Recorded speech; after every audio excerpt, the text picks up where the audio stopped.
Canada is weird. Do we have any Canadians here? None? Oh, so we can talk about them. Okay. Okay, let's start with Canada then. Okay, Canada from a geographic point of view has some real problems built in. The United States basically got all the good land in North America. The only river that the Canadians have is the St. Lawrence. It's all the way in the east. And they've got their country basically split into 5 chunks. The Rockies split off British Columbia. The Canadian Shield, which is where glaciers basically came through and scraped off all the useful soil, separates the prairies from the rest of the country. And then the St. Lawrence Seaway hives up the rest. Because of this, infrastructure, political unity has always been a problem. And I'm not just talking about the Anglo-Quebecois divide. It's very, very difficult for Vancouver to interact with the rest of Canada. It's much more simple for them to interact with California and the US West Coast. And as you folks know, of course, the prairies find it much easier to integrate with North Dakota and the United States than they do with anyone on either side of those barriers. So that's problem one. The bottom map there, that's the rail network. You can see it just doesn't go east-west very well. It's mostly north-south. 2, demography. Now, we've looked at this one before, but check this out. This is Canada. This is Alberta. Canada writ large is facing the same aging crisis that the rest of the developed world is. Alberta is not. Alberta is getting younger, it is getting more highly paid, it is getting better skilled, and its demography is self-sustaining even without the ongoing immigration from the rest of Canada now. You throw in the energy industry, or maybe because of the energy industry, and you're looking at a very different economic picture.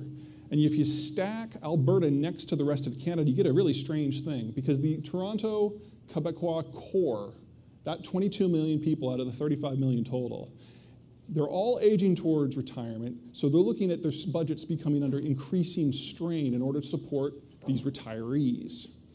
They need a very high tax base in order to fund the government to fund these social support programs. They also want a strong currency so that they can afford the goods that they need to support them. You know, if you have a strong Canadian currency, it's cheaper to import things because they don't have much of an industrial base anymore, because they don't have much of a workforce to sustain it. But not Alberta.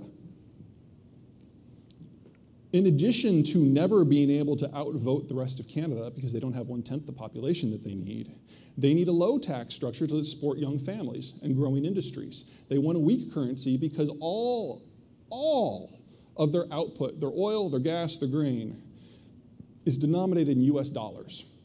And so as the rest of Canada goes for an ever stronger currency, Alberta is getting shafted. And in an industry such as agriculture, where credit is important and sale price is important, they're looking at ever higher levels of pressure until you'll get to a point that Canadian agriculture simply won't be able to exist. So if you're Alberta, what do you do about this? Option 1, you stay put. Agriculture withers, your energy industry probably levels out, and you become the piggy bank that funds the rest of the government. This is where they are right now. 2 years ago, Alberta became the only net payer into the Canadian federal budget. Every man, woman, and child in Alberta now pays about $6,000 more into the federal budget than they get back in services. And by 2020, 6 years from now, that's going to increase to $20,000. They and Saskatchewan are the only provinces that are youngish, and Alberta's getting younger. Option 2, leave. This isn't a slam dunk decision.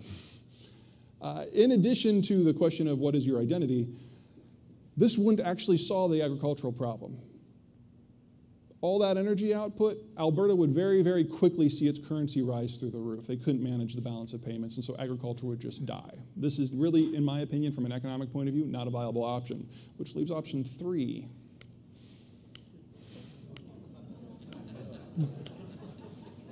From an economic point of view, this solves every problem that Alberta faces. Transport becomes an internal issue. All of their commodities are in the currency that they actually use.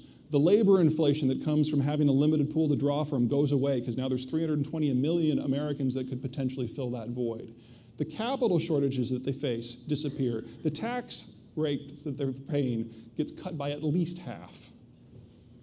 Now, this is not a lightly made decision, obviously. Not just leaving Canada, but joining the Americans. I mean, God, the crazy. That's something that is not going to be made lightly, but I can tell you right now that this is going to be the political discussion in Alberta in as little as 5 years. Whether or not they're going to go or not, I don't know. But keep in mind that Canada is not a federal system like the United States. Canada is confederal.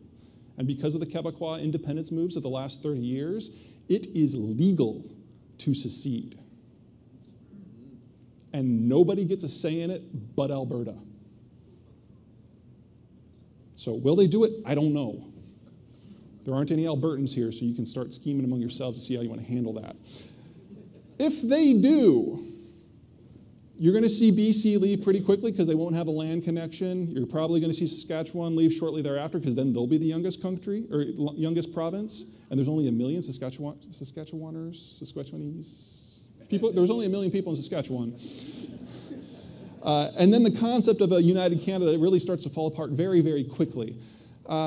If that happens, the United States, of course, becomes even bigger and more mentally imbalanced.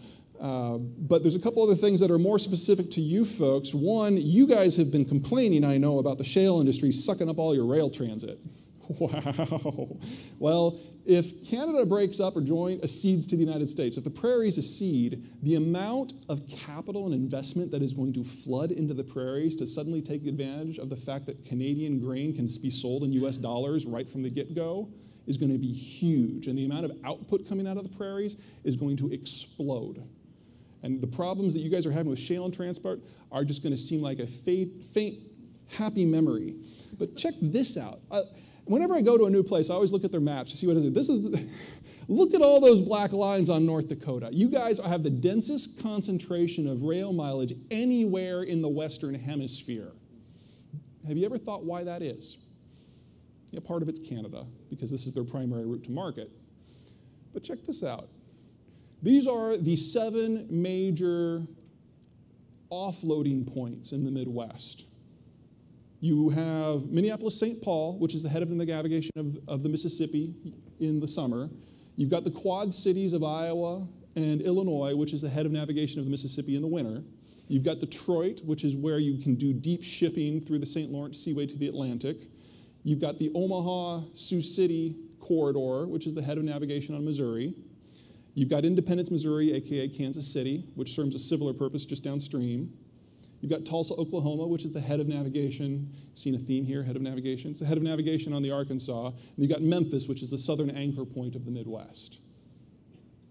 They're the offloading places where agricultural produce is put onto a vessel and can be shipped by water because it's cheaper. What do all those have in common? None of them are in North Dakota. North Dakota is the only American farm state without river frontage. You guys have to have rail because it's your only way to get the stuff out. Can you imagine if you trucked it out, how expensive that would be? Your world, should Alberta leave, is going to turn inside out because you're going to have 3 prairie provinces, which all have as much acreage under till as you do, competing for your rail network. Now, you're going to make money hand over fist charging for that, but it is still going to be a problem. Finally, strategically, Canada's an interesting place, but the Canadians think of themselves as kind of being the upper crust of human society in terms of determining what is right and wrong, helping reconstruct countries after wars. They're very big on foreign aid. But what most people don't realize is the most potent weapon, the most effective foreign policy that the Canadian government has isn't its money or its guns or its moral stance. It's the Prime Minister's phone. Because the Prime Minister of Canada is the only person on this planet who can pick it up and dial the White House and know it will be answered. And so when the Americans go off the deep end and start to have neural misfires, the Canadians can actually talk us down. The Brits just piss us off. We assume that the Australians are calling for a party. But we take the Canadians seriously. And if Canada disappears, the United States becomes even more unpredictable, more likely to fly off the handle, more likely to overthrow whatever global system happens to be vulnerable at the moment. Now, that's job security for me, but for the rest of the world, it's a disaster because we look like this.